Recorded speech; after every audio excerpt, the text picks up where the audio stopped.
नमस्कार. Varadanand food safety consultancy चॅनलवरती आपलं स्वागत आहे. आज आपण पाहणार आहोत की फूड बिझनेस ऑपरेटर म्हणजे जे अन्न व्यावसायिक आहेत त्यांच्या प्रमुख जबाबदाऱ्या कोणत्या आहेत. त्यांची पहिली जबाबदारी महत्त्वाची जी आहे ते त्यांनी सुरक्षित अन्न पुरवण्याची जबाबदारी त्यांची आहे.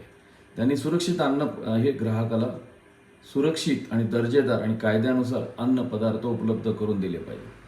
मग ते वेगवेगळ्या प्रकारचे अन्न व्यावसायिक आहेत, जसं की उत्पादन आहे, प्रक्रिया आहे, साठवणूक आहे, वाहतूक आहे, वितरण आहे आणि विक्री आहे. अशा प्रत्येक टप्प्यावरती अन्न सुरक्षा कायद्याखाली जे नियम आहेत त्याचा सगळ्यात नियमाचं पालन करून त्यांनी ग्राहकाला सुरक्षित, दर्जेदार आणि कायद्यानुसार योग्य प्रतीचे अन्न पदार्थ उपलब्ध करून देणे ही त्याची कायदेशीर जबाबदारी आहे.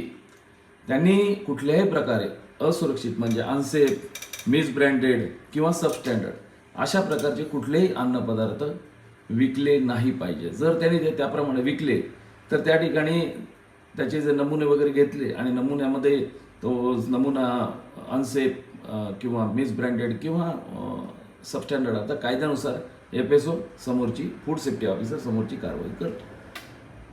त्याच्याकडं वैध परवाना आणि नोंदणी असणं आवश्यक आहे आणि त्यांनी तो प्रॉमिनंट भागावरती आपल्या दुकानाच्या किंवा त्या युनिटच्या मॅन्युफॅक्चरिंग युनिटच्या लावणं आवश्यक आहे, ज्यामुळे हे कळालं पाहिजे की त्याच्याकडे लायसन किंवा नोंदणी त्यांनी घेतलेली आहे आणि तो अधिकृत व्यक्ती आहे जो या अन्नपदार्थाचं उत्पादन, साठवणूक किंवा विक्री जी काय ऍक्टिव्हिटी तो करत असेल तो करतोय, त्याच्याकडे त्याचं लायसन किंवा रजिस्ट्रेशन आहे. त्यानंतर संसर्गजन्य आजार असलेल्या व्यक्तीकडून कुठलेही अन्न हाताळू नये यासाठी काळजी त्यांनी आपल्या युनिटमध्ये घेतली पाहिजे. पर्टिक्युलरली मॅन्युफॅक्चर किंवा रिटेलर जरी असेल तरी संसर्गजन्य आजार असलेल्या व्यक्तीकडून कुठल्याही प्रकारे अन्न हाताळू नये त्यांनी या बाबतीत काळजी घेणं आवश्यक आहे, कारण की त्यामुळे संसर्गजन्य आणि संसर्ग पसरण्याचा संभव असतो, धोका असतो.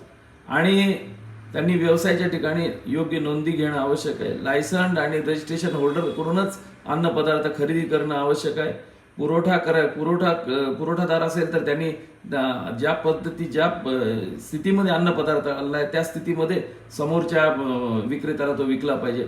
अशा वेगवेगळ्या गोष्टी कायद्यामध्ये दिलेल्या आहेत आणि त्याची प्राथमिक आणि सर्वात मोठी जबाबदारी जी आहे ते त्यांनी अन्नाची सुरक्षितता सुनिश्चित करणे आणि चांगल्यात चांगल्या प्रतीचं अन्नपदार्थ जे आहे ते त्यांनी फूड सेफ्टी ग्राहकाला देणे ही त्यांनी काळजी घेणे आवश्यक आहे. अशाच प्रकारचे व्हिडिओ आपण पाहत राहू. धन्यवाद. आपल्या सहकार्याबद्दल मी आभारी आहे.